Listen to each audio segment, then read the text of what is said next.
Selama bulan pertama ini sudah betul, karena banyak sekali orang yang punya kepedulian.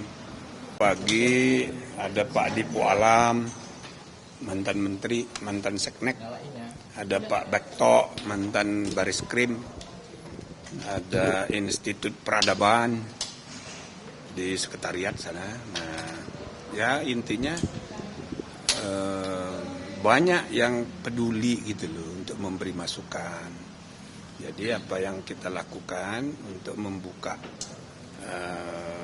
diri selama bulan pertama ini sudah betul, karena banyak sekali orang yang punya kepedulian. Itu bagus, sebagian ada yang sama, tapi ya sekretariat akan melakukan pendataan.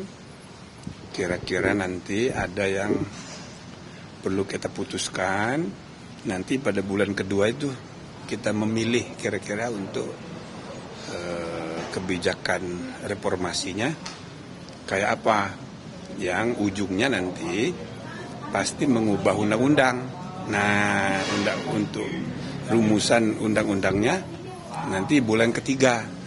Jadi kira-kira Januari sudah bisa, akhir Januari sudah bisa kita siapkan format dan arah kebijakan seperti apa untuk reformasi kepolisian. Tapi ya bulan pertama ini kita selesaikan dulu. Ada kira-kira lebih dari 100 kelompok yang bersurat, ya kan? Untuk audiensi itu. Untuk audiensi, untuk memberi masukan. Bayangin, jangan merasa mendesak semua gitu loh. Ini kan bagus untuk kita buka ruang partisipasi publik yang bermakna, gitu.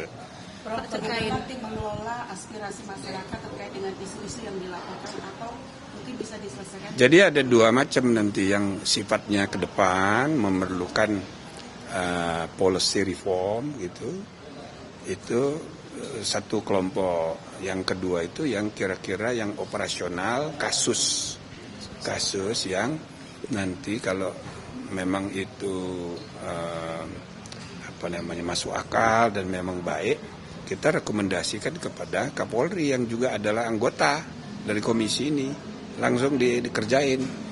Intinya kita berharap Polri, dan itu dia tunjukkan sebagai sikap Kapolri, dan juga kemarin saya diundang ke Mabes Diklat Brimob, semua petinggi Polri hadir. Saya juga sampaikan bahwa polisi, saya syukuri di bawah kepemimpinan Pak Listio Sigit, sikapnya adaptif dan responsif, terbuka, ya kan, untuk menerima masukan-masukan, ya kan, yang bisa langsung dioperasionalkan, langsung dikerjakan aja. Jadi Pak Sigit kemarin menyampaikan ada perubahan tema dari mengawal, menjaga, mencegah ke melayani.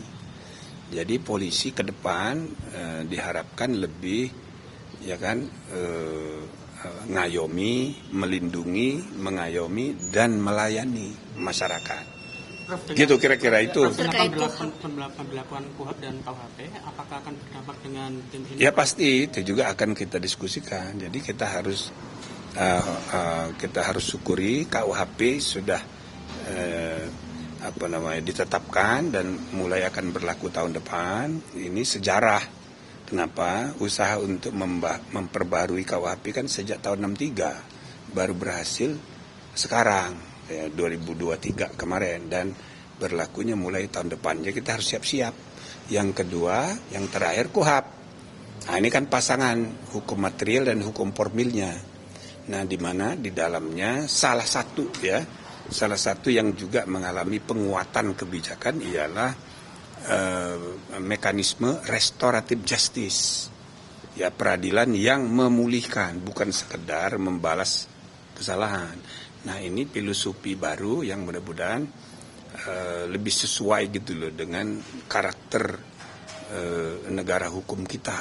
Tapi dari Koalisi Masyarakat Sipil mengkritik Sabtu kemarin bikin di konferensi pers, termasuk ada LBH di situ Pak, mengkritik justru KUHP yang berlaku saat ini malah memperkecil peluang untuk reformasi Polri itu. Anda seperti apa soal pandangan itu? Ya bisa itu kalau tidak setuju, kalau ada yang serius gitu, segera aja ajukan ke MK.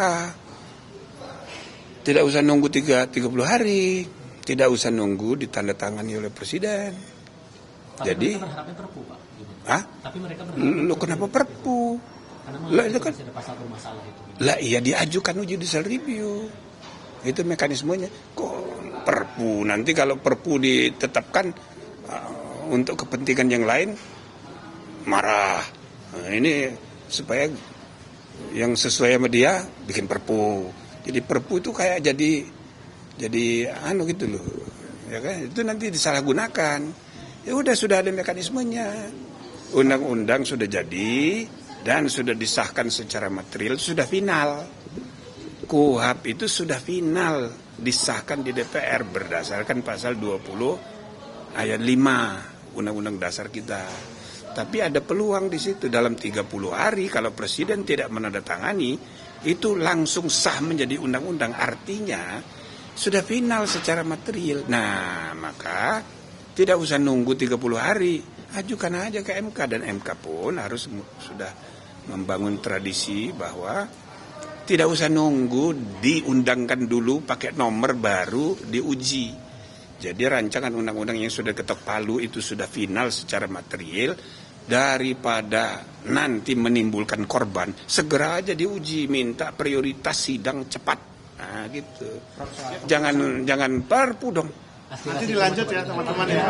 Nanti kita lanjut lagi ya. Habis selesai.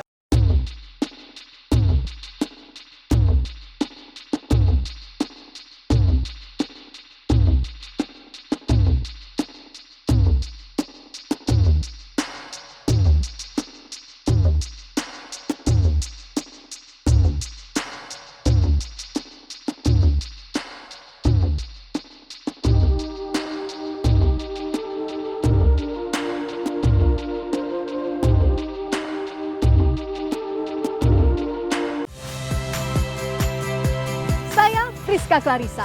Saksikan program-program Kompas TV melalui siaran digital, pay TV, dan media streaming lainnya. Kompas TV,